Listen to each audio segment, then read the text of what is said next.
Hello and thanks for joining us for our late night newscast coming to you from Arirang's news centre in Seoul. I'm Mark Broom. Our top story tonight, South Korea's Prime Minister has urged stronger economic ties and cooperation with Uzbekistan, speaking at a groundbreaking ceremony for a jointly developed gas plant in the Central Asian nation.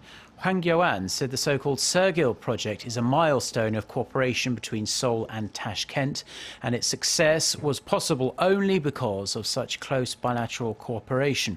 The two sides signed up for the $3.9 billion project a decade ago.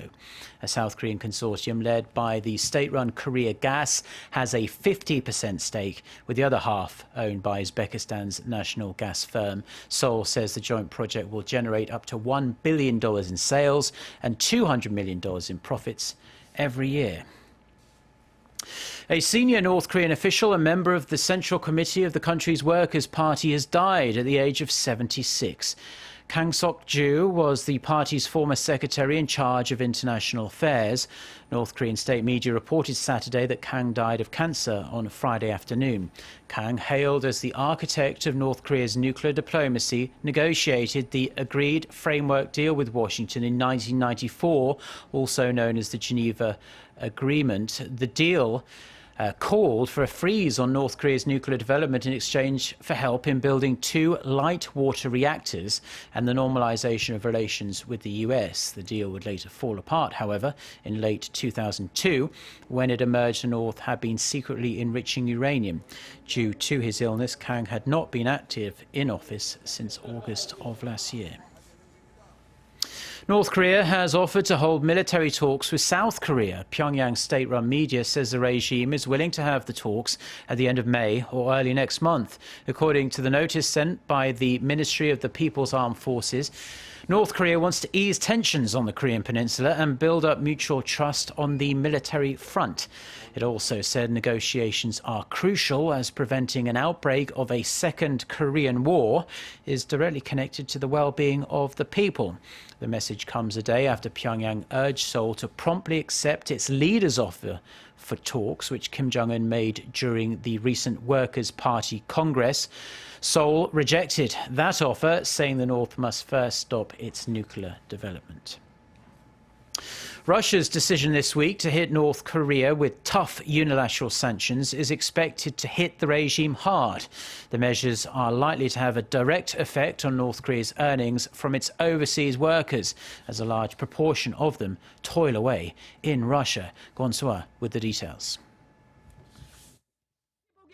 The profits the Kim Jong-un regime reaps through its overseas labor, widely known to be forced labor, are expected to nosedive due to Russia's recent announcement of aggressive independent sanctions on Pyongyang. According to a South Korean government official Saturday, the asset freezes and banning of transactions with the North will make it practically impossible for North Korean workers in Russia to transfer money home. Pyongyang is believed to have around 1/3 of its overseas workers in Russia, as it began to send people to the bordering country in the 1940s. Data suggests there are currently some 50,000 to 60,000 North Koreans working in around 40 countries. Of that total, 20,000 are said to be in Russia, closely followed by North Korea's closest ally, China. Through the siphoning off of their wages, the workers provide the regime with annual earnings of around $200 to $300 million. This makes them an invaluable source of foreign cash, especially since sanctions for the North's first nuclear test in 2006 began to make things difficult for the regime. And now, with the strongest ever UN Security Council resolution adopted earlier this year, and even the North's closest economic partners showing a stronger will to curb its nuclear program, experts say the regime may soon have no choice but to denuclearize. Russia's new measures follow other tough independent sanctions recently announced by Switzerland and the European Union. Kwon So-ah, Arirang News.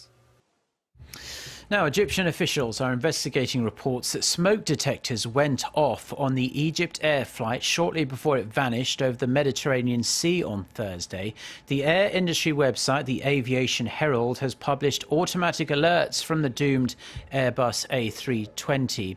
They indicate the opening of a cockpit window, smoke in a toilet and smoke underneath the flight deck in the minutes before the signal was lost. The Aviation Herald says it received the flight data from 3 independent channels, but there has been no official confirmation of the data. The EgyptAir flight was en route from Paris to Cairo with 66 people on board when it disappeared. Debris and body parts have been found in an area of the Mediterranean around 300 kilometers north of Alexandria. But officials are still trying to work out for sure if it was a bomb or technical fault that caused the crash. There have been some rather dramatic scenes in Washington as a man was shot by Secret Service agents outside of the White House. This after the man pulled out a gun as he approached the White House compound. Witnesses say the man ignored repeated orders for him to put down his gun and was shot in the stomach. The suspect, who hasn't been identified, has been taken to hospital for treatment. He is said to be in critical condition. The White House was briefly put on lockdown, but authorities say there appears to be no link to terrorism. President Obama was not at the White House at the time of the shooting.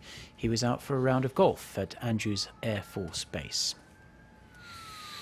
The finance ministers from the group of 7 nations have rejected coordinated action to revitalise the global economy. Wrapping up their 2-day meeting in Sendai on Saturday, Japan's push for joint fiscal action was knocked back by its more cautious peers.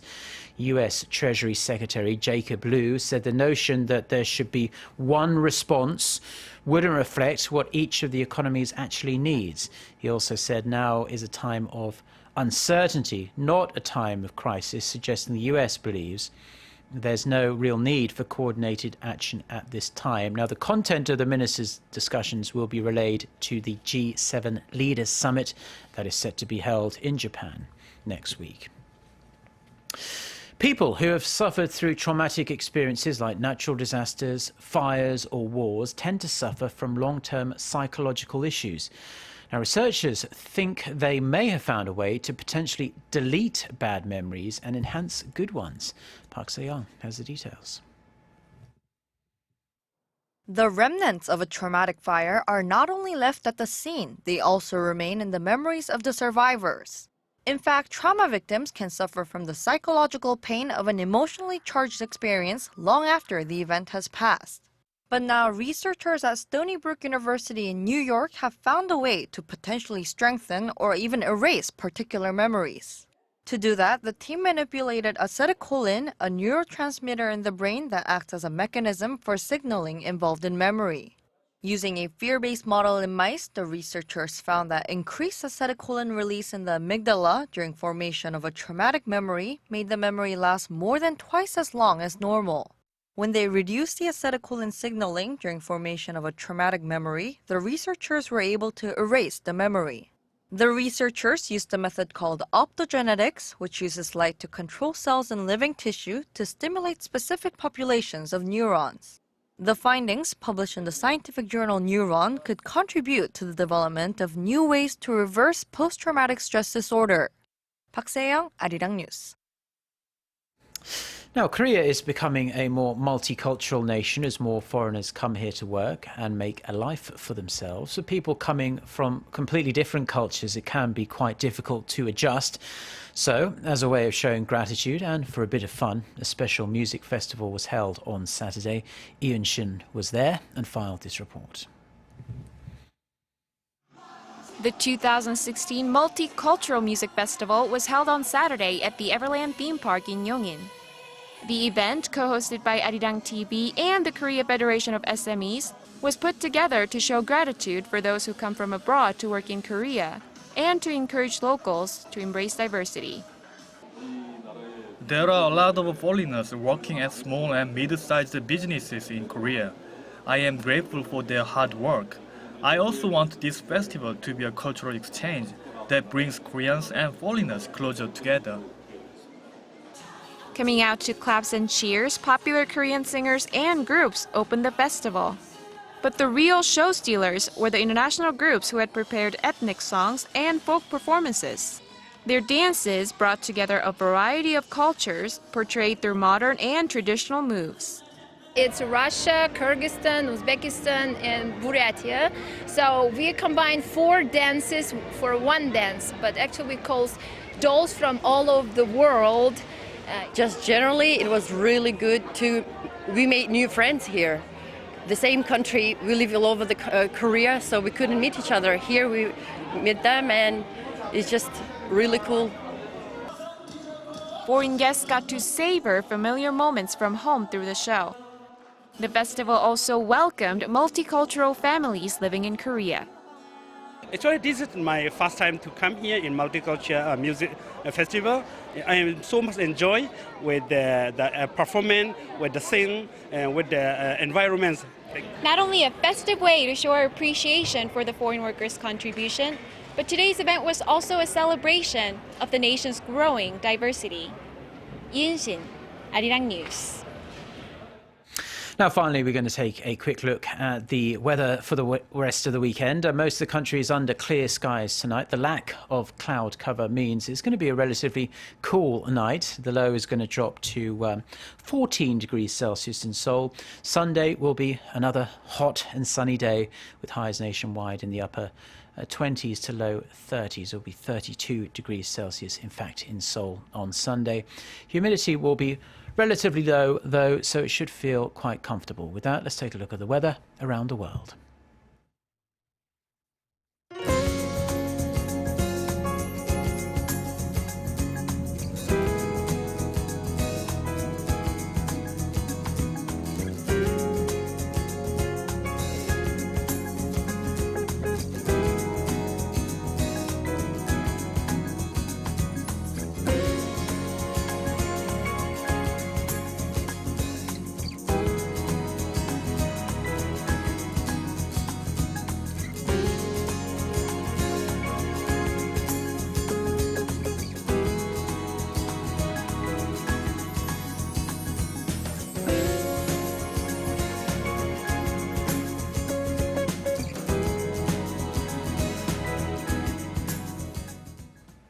Well, those are stories we have for you at this hour. For more of the latest, don't forget to check out the website arirang.com/news. Enjoy the rest of your weekend.